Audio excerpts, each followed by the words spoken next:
Alors bonjour et bienvenue à tous. Aujourd'hui, c'est l'interview du dimanche. Voici encore une fois, c'est vrai, un dimanche de confinement, un dimanche où nous n'avons pas la possibilité de nous rendre à l'église, mais un dimanche où nous apprenons finalement à repenser l'église autrement.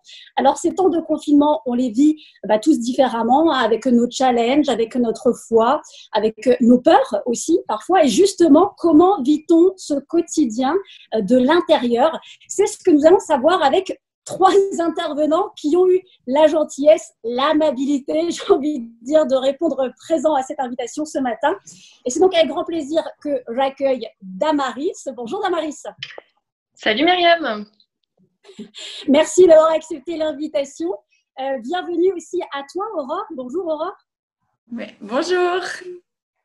Et puis bienvenue aussi à l'homme, le seul, l'unique, Gilles. Bonjour Gilles. Bonjour Myriam. Merci à vous d'avoir accepté cette invitation, de nous partager aussi un petit peu de ce que vous vivez.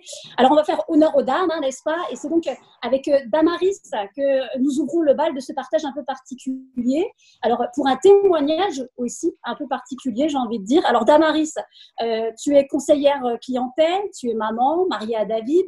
Ce confinement, tu le subis un peu comme nous tous. Alors, d'autant que ton mari, tout comme toi, vous avez été tous les deux infectés par le coronavirus. Et ce qui est surprenant, en fait, dans ton témoignage, c'est que tu dis avoir été plus paisible après la maladie qu'avant. Alors, peux-tu nous expliquer pourquoi ? Oui, Myriam, c'est vrai que en fait, ce début de confinement, je l'ai un peu mal vécu parce que j'étais frustrée d'être bloquée à la maison. En fait, j'avais l'impression qu'on m'empêchait d'aller au travail et que il fallait que je remplisse mes journées. Alors, je me mettais des listes de tâches à faire, je m'imposais un rythme et je me sentais toujours frustrée. Et finalement, quand je suis tombée malade, j'étais plus capable de rien faire. Et surtout, la nuit, j'arrivais plus à dormir puisque j'étais spécialement angoissée par des difficultés à respirer. Et finalement, au travers de ces nuits qui étaient super longues, j'arrivais pas à dormir, j'ai crié à Dieu en fait, et j'ai énormément prié. Et à travers ces moments de prière où j'ai réussi à me recentrer finalement sur ma vie de prière, ma vie de foi, ma relation avec Dieu, j'ai effectivement acquis cette paix. Et maintenant, je me sens vraiment plus paisible dans ma vie de femme, dans ma vie de maman, dans ma vie d'épouse. Et je sais que je suis à l'endroit où je dois être, en fait, maintenant. D'accord. Donc, ça t'a vraiment apporté finalement une nouvelle vision aussi, un nouveau regard aussi sur ce qui se passait en fait. C'est ça. C'est que je vois plus ce temps de confinement comme un temps d'enfermement, mais je vois maintenant ce confinement comme un temps de partage avec ma famille et comme un temps où je me recentre sur ce qui est essentiel et important dans ma vie aujourd'hui. D'accord. Alors, toi, Aurore, tu es élève infirmière, tu travailles en ce moment à l'hôpital d'Alkirch. Alors, autant dire, tu es vraiment au front quant à cette épidémie, touchée en plus de près, puisque le père de ton mari qui est Nicolas, était quand même pendant longtemps entre la vie et la mort, face à des collègues aussi qui vivent des situations similaires. Alors, est-ce qu'on peut dire que ta foi a clairement fait la différence au sein de l'équipe avec laquelle tu travailles? Justement, c'était un peu mon défi, c'est d'être vraiment une lumière dans ce milieu où c'est vraiment pas évident. Et d'ailleurs, j'ai la maman d'une collègue en fait qui a attrapé le coronavirus. Et en fait, la veille, enfin moi je travaillais avec elle le samedi matin et en fait le vendredi, elle avait appris que sa maman, en fait, les médecins avaient dit que elle allait sûrement pas s'en sortir, etc. Et elle est venue bosser le matin et elle était vraiment au plus mal. Et parallèlement, elle savait que je vivais aussi un peu une situation similaire avec mon beau-père qui était justement dans le coma, qui était intubé. C'était très difficile pour nous. Et en fait, elle me dit, mais Aurore, comment tu fais en fait pour avoir cette paix? D'où est-ce que ça devient en fait? Et en fait, j'ai juste pu lui dire que voilà, moi j'étais chrétienne, que je priais et que toute ma confiance en fait, je la plaçais dans un Dieu vraiment tout puissant et que en fait ça m'apaisait mais tellement. Et du coup, j'ai pu lui dire que voilà, je priais pour sa maman. Et en fait, quelques semaines plus tard, il faut savoir que sa maman est sortie de l'hôpital. Et vraiment, gloire à Dieu, c'est vraiment aussi un miracle. Et voilà, le papa de Nicolas aussi est sorti de réanimation. Donc voilà, le miracle, c'est vraiment incroyable. Dieu est bon. Ouais, et Dieu profite aussi, je pense, de ces occasions pour effectivement nous aider à être une lumière. Alors, toi, Gilles, tu es papa aussi de 2 enfants. Tu travailles chez PSA en tant que technicien qualité.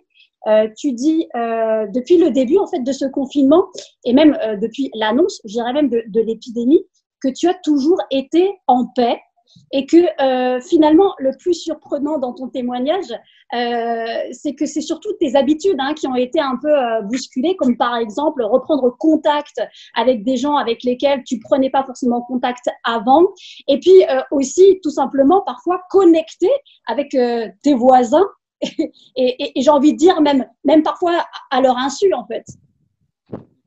Oui, tout à fait, tout à fait. Bah, ce temps de confinement nous libère beaucoup de temps et effectivement, par cette occasion-là, j'en ai profité pour appeler des amis que j'avais pas l'habitude d'appeler. Alors, ça leur a fait du bien à eux, mais surtout à moi aussi.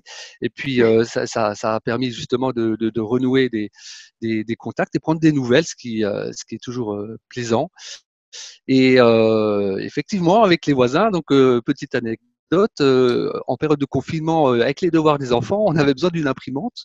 Et avec cette imprimante, lors de la configuration, lancement des premières impressions, eh ben, en lançant les premières impressions, ça sortait pas sur l'imprimante et c'est sorti en fait chez mes voisins puisque les impressions sont sorties chez les voisins, donc effectivement c'était rigolo et puis ça a permis de discuter, de rigoler sur le sujet. Voilà, du coup ça libère du temps. On est à la maison, il fait beau, on est un peu dehors, on a la chance d'avoir un petit jardin. Eh ben ça permet aussi de pouvoir communiquer avec nos voisins. Tout à fait.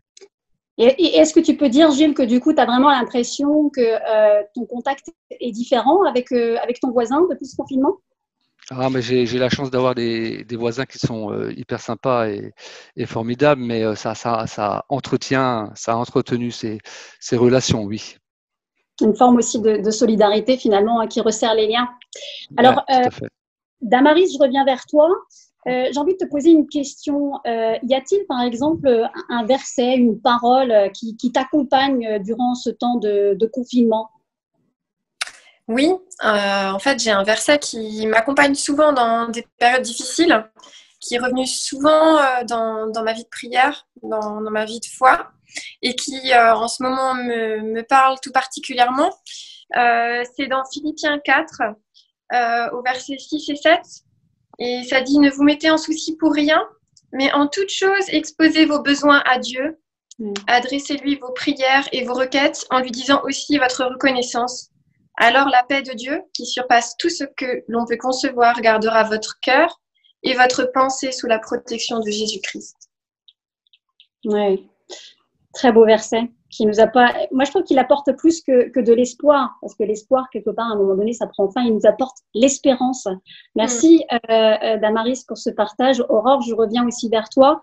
Aurore, si tu devais donner un mot qui résumerait ta relation avec Dieu aujourd'hui, ça serait lequel? Alors moi, ça serait le cœur à cœur. Tout simplement parce que, en fait, au début de ce confinement, si je devais résumer ma relation, en fait, ça aurait été plutôt automatisme et superficiel. Et même si je travaille, voilà, j'avais quand même moins d'occupation que lorsque je rentre et j'avais plus de temps. Mais hélas, j'ai pas toujours utilisé ce temps à bon escient. Et je suis sûre que vous savez ce que je sais. J'ai privilégié les appels téléphoniques, le ménage à fond, la préparation de repas. Et j'ai passé un temps indéfini sur mon téléphone aussi, faut le dire. Mais en fait, j'ai été défiée lors d'un temps de louange, en fait, que je venais tout simplement devant Dieu pour le remercier pour la croix. J'ai écouté vraiment ces mots qui me venaient, c'était cœur à cœur et repentance. Et en fait, j'ai pu vraiment tomber à genoux devant lui et vivre vraiment cette profondeur. Et cette intimité en fait avec Dieu. Et en fait, voilà, je recevais vraiment qu'il fallait que je vienne à lui vraiment entièrement, pas en pensant à ma liste de choses à faire, mais vraiment d'abandonner en fait toutes mes pensées aux siennes et de me repentir. Et en fait, voilà, c'est certes quelque chose de plus simple à faire que de faire les choses par automatisme et prendre juste du temps pour lire et prier. Mais en fait, moi, je ressentais vraiment un vide en fait à l'intérieur de moi-même et voilà, je ressentais vraiment que j'avais besoin de plus de profondeur en fait. Et ma prière pour la suite de ce confinement, c'est que vraiment Dieu me donne la force pour venir à lui chaque jour avec cet esprit justement d'humilité, de repentance et de livrer aussi mon cœur à lui et de recevoir ce qu'il veut vraiment pour moi. Ouais. Merci beaucoup Aurore. C'est vrai que c'est des questions qu'on se pose finalement, les automatismes qu'on peut avoir et apparemment ça t'a apporté cette belle autre dimension justement du cœur de Dieu. Merci pour ce partage Aurore.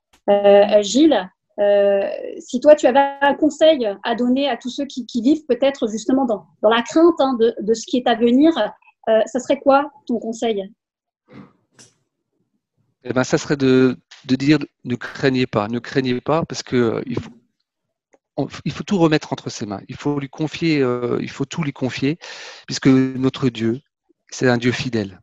Nous, des fois, on n'est pas toujours fidèle, mais lui, il reste fidèle. Il est fidèle comme personne ne peut l'être. Et une chose est sûre, c'est qu'il ne nous abandonnera pas.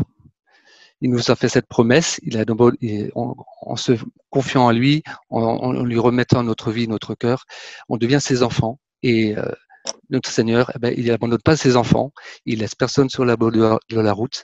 Alors, il nous a pas promis que ça sera facile. Par contre, il nous a promis d'être avec nous. Et ça fait toute la différence.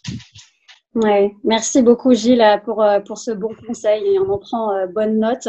En tout cas, merci à chacun d'avoir partagé vraiment votre cœur, d'avoir, j'en suis sûre et certaine, encouragé tous ceux qui nous écoutent. Merci infiniment à chacun pour ce partage.